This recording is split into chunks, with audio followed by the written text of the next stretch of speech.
Hello everyone, welcome back to our channel, Glory in Family. My name is Lillian Rantale Jones. My name is Mary Angela Chezira. Thank you for joining us. This week we are going to talk about cancer. And the reason is because lately children have have many questions, like we spoke in one of our videos, have many questions, have many curiosities, and they really want to know. Like, they are those kids, they're like, we have to know what's going on. And there is something that you mentioned when you said that if the children will always find the answers. So I was contemplating on that, because they will ask you a question and you would be like, not now.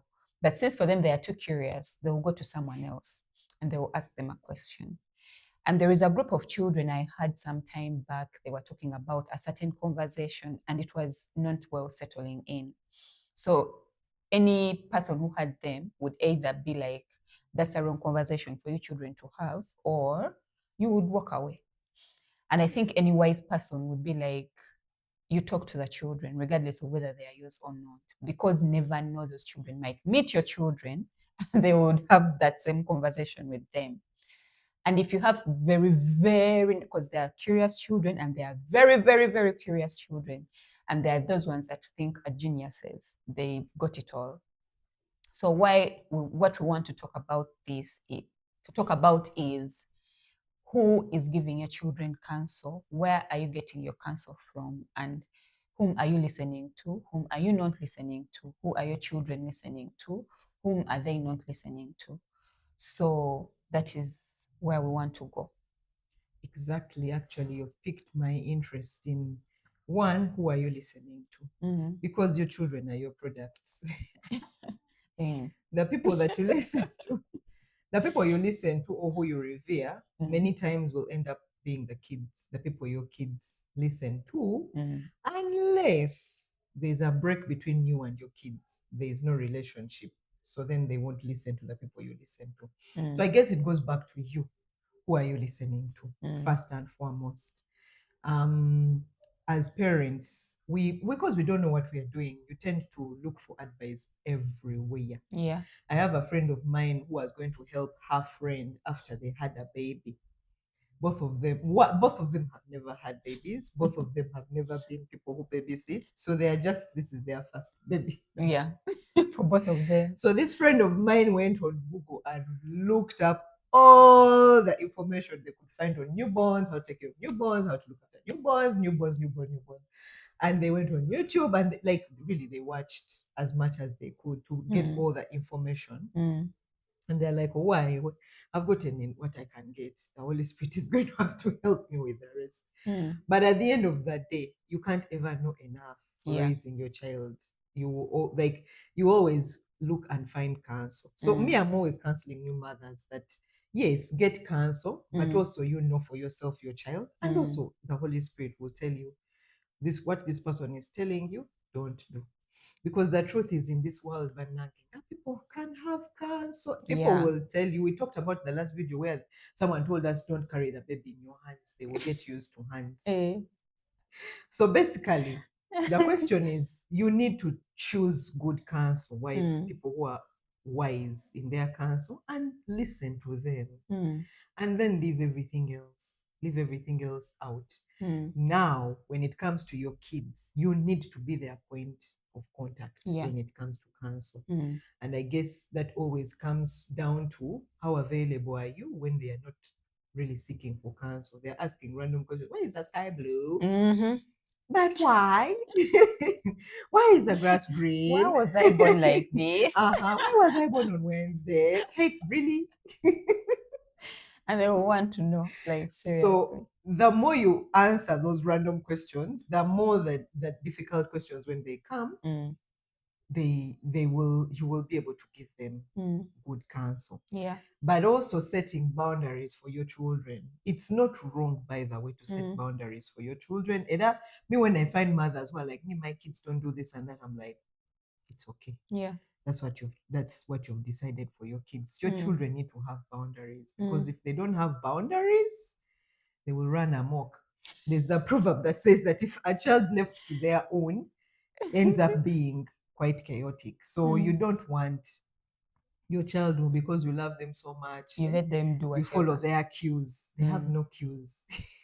By the way, the parent, you're always, always that number one person who gives them, what is it called, advice.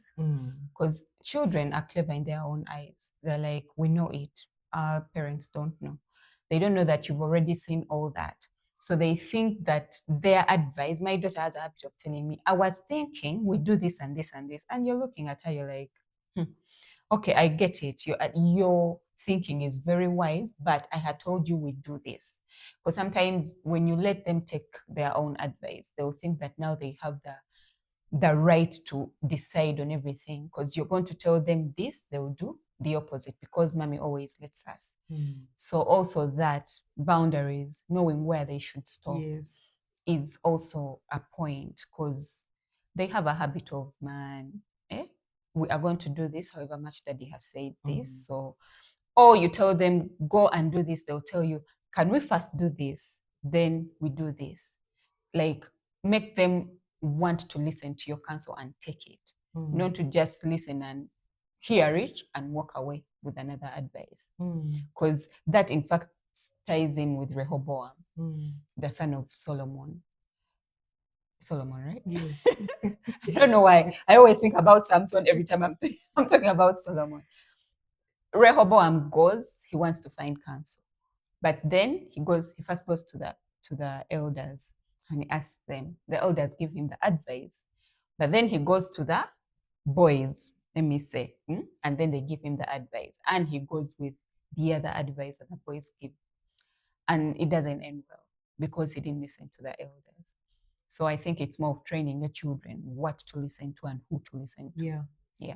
By the way, that really takes me back to so we talked about raising children versus rearing children. Rearing children is when you just let them grow.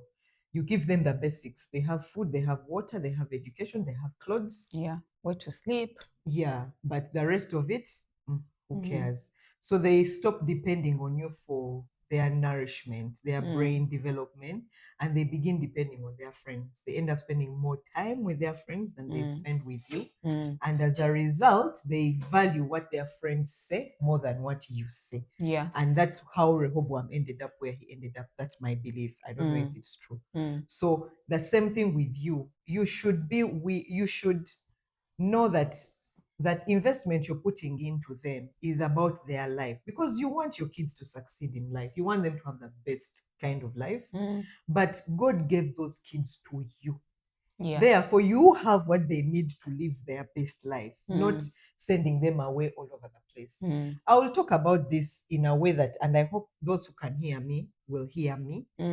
The thing of wanting to send the children away to boarding school immediately they are in their teenage, because they have to become hard. Prepare them for the hard life. And to be honest, that's not a thing.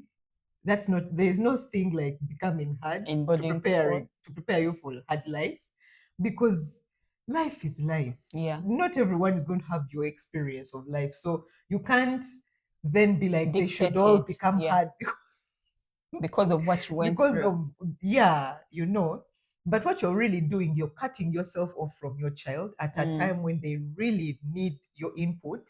Because they're becoming teenagers. They're questioning everything about who they are, where they came from. They are going through a reset. Then you send them away. Now, in this reset, they reset with new values, new things based on their friends, especially friends, because really the boarding school master is not the one who is raising your child. Your kids' friends are the ones who are talking. I remember me in boarding, like, my life was about my friends. Our plans were all about our friends and what is going to make us happy, how we're going to live through the next day. I wasn't thinking about what my mother told me about. So I know, right? You're looking to survive the boarding school, so you're just banding together and making it through. And then you come home and your mother is telling you things and you're like, you don't get them. You can't click. Yeah, because I moved on with my life. So the point of this is your child will draw counsel where they feel safe. So if they feel safe with their friends, no matter what you tell them, Yeah. they will not listen to you because they don't feel safe with you. That's a very good point. I They feel, think yeah. I think that gives why most of the children close themselves off, because they don't feel safe with you. They Hmm. don't feel safe with the person who's asking that question. They don't Mhm. even know whether you're going to help them or not. So they will close off themselves. And then what we tend to do sometimes is now we bring in their friends to talk to them.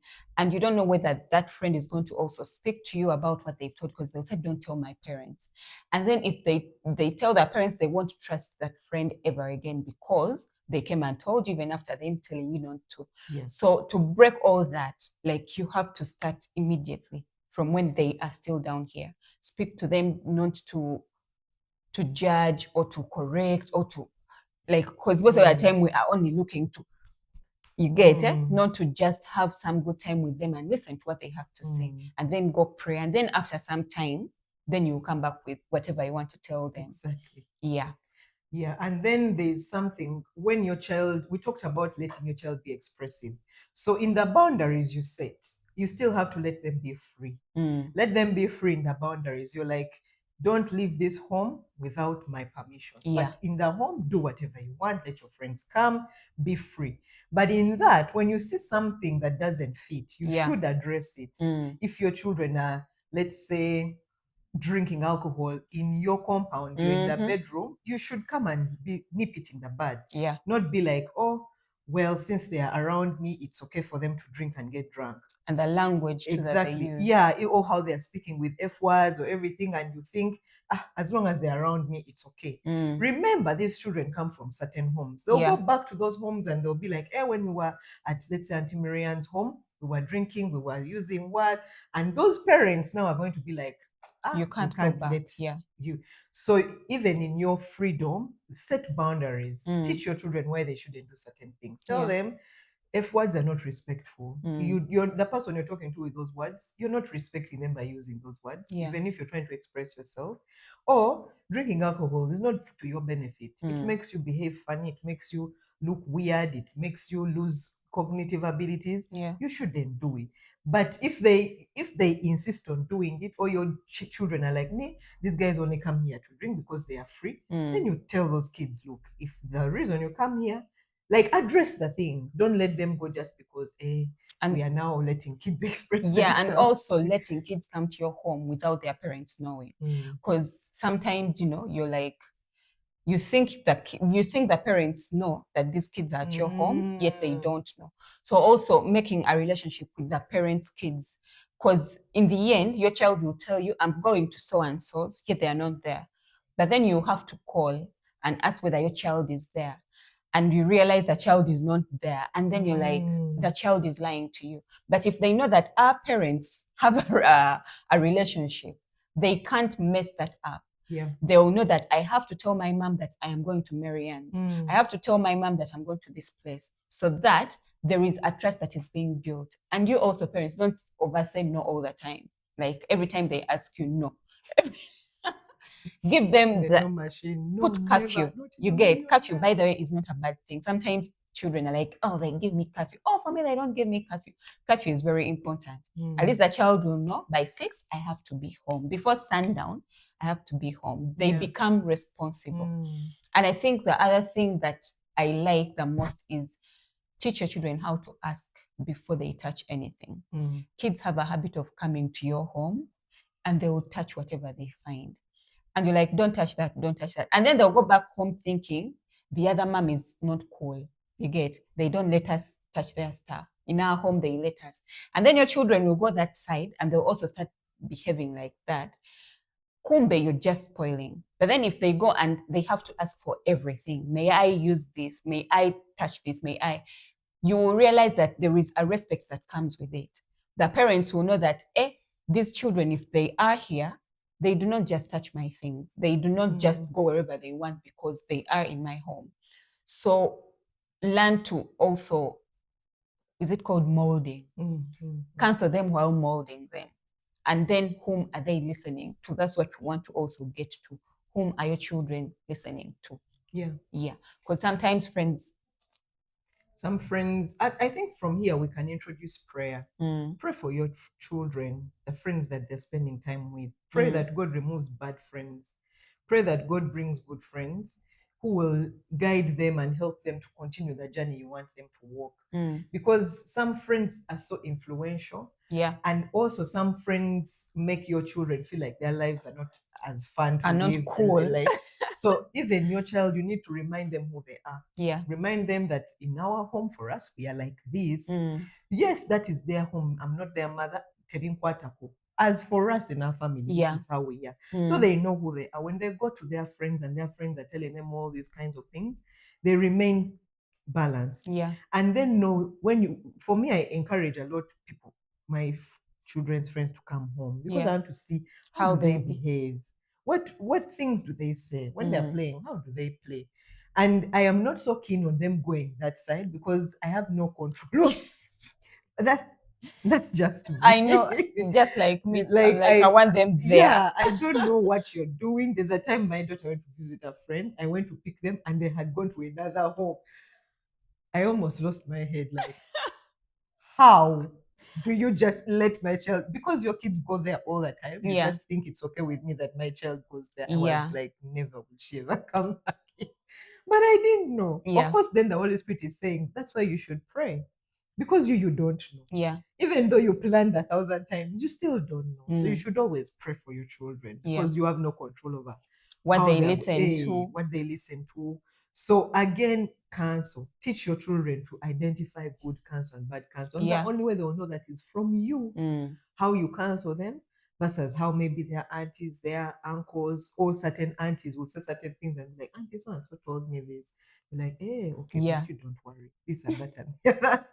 And then And what we had spoken about, how a long time ago that children were raised by a community, where an elder would find a child. If the child is doing something wrong, they would actually discipline them. And it didn't mean to beat, because now these days when we hear discipline, our brain goes to beating. beating. But it was more like talking. Like when you're growing up, an old person finds you're doing something stupid or something that is inappropriate, they'll tell you you don't act like that. However much these days, it's impossible because, first of all, now we are in fences. We have screens, phones, social media has come. But then also, when you find a child and you try to talk to their parent, the parent becomes very defensive. And what I've learned is not that most of the time the other person is saying that you have raised your child poorly. It's because sometimes we have blind spots for our children. They'll do something and you'll think it's okay, Mm, or you don't want them to be upset, so you let it grow. Kumbe, the child is just bending. But then when this person goes to another home where it's actually inappropriate, they try to tell them or something, or talk to you about how your child behaved, then you start saying how you think I'm raising my child a wrong way. It's not what they're saying. They're just letting you know that mm, something is wrong here, mm, or your child is behaving a certain way that you should actually put an eye to. Don't turn a blind eye, mm, like address it. Sometimes, so people have tended to keep stuff to themselves about others' children because of the reaction of the parents. Kumbe, it is not helping at all.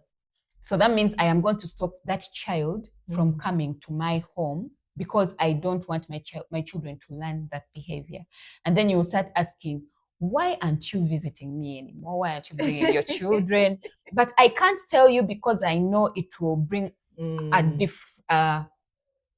what is it called, a scandal, let me say, between me and you. Then you go and tell our other friends how I How spoke dare about your I? children, how I think your children are bad behaved. What does she think?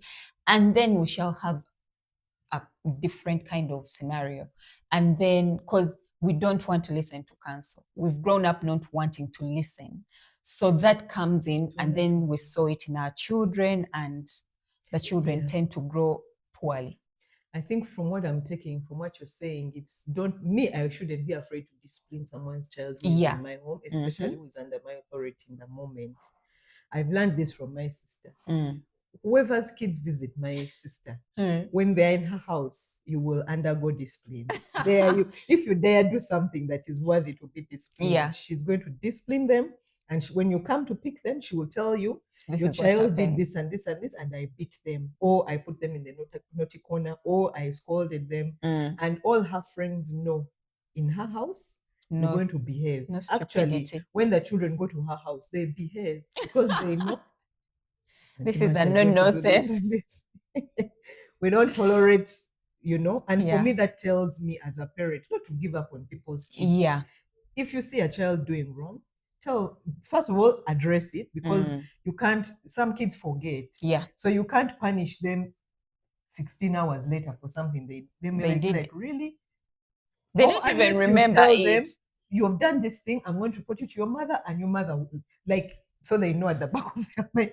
But if you can address it, and I think that's what we are coming at as a community, because your friends' kids will come over, your children's friends will come over from school, they will come and spend time at your home with your kids.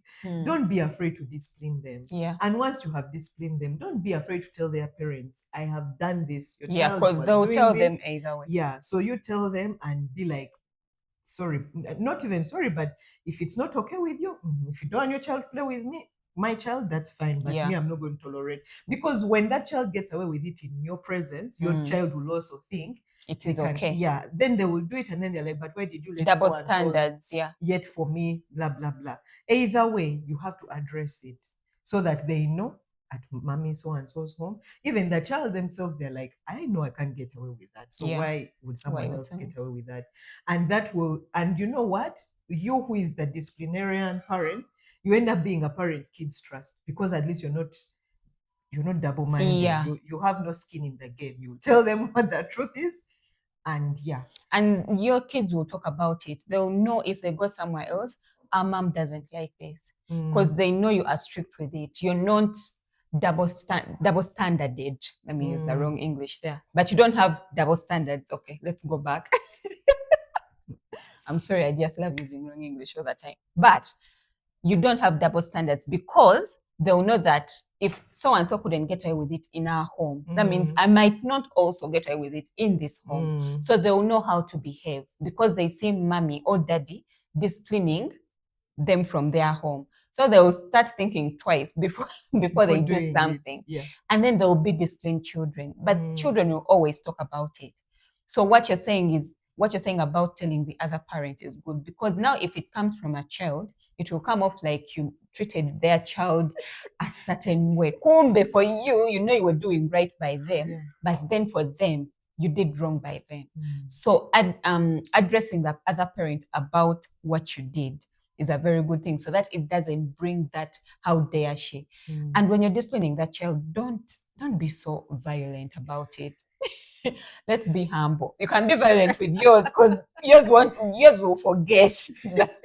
Anyway, they won't forget. Don't but be violent. Don't be violent with other people's children. Be gentle while, not only others, your children too. Be gentle while disciplining them or giving them the advice that they deserve to listen to. Yeah. I think we have beat this cow Yeah. enough. The head We is have beat smashed. this cow enough. Let's receive counsel. Let's look for good counsel. Yeah. Once we get good counsel, let's stick with it.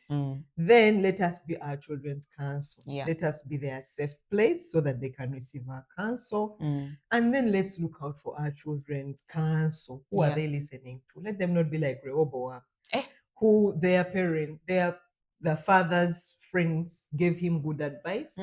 His friends gave him bad advice, and the guy lost 10 tribes. 10 tribes. 10 tribes. If you want to know more, go and read. In fact, start from David's story. Yeah. Then you will know the raising of the children. David has had many weaknesses with his children, but it doesn't show that he was bad with his children. All he did was because he loved his children, and him not doing certain things for his children either. I think it caused some problems. Yeah, it caused some problems, and you will see them. And some were things that God had already prophesied when he had a relationship with Bathsheba. So you want to know more about raising or counseling, go and read about Rehoboam. He will be Yeah. the perfect. And the perfect example Yeah. in this. Yeah. Otherwise, thank you so much for watching. Mhm. Stick around for the next episode. Blessings on you. Bye. Bye.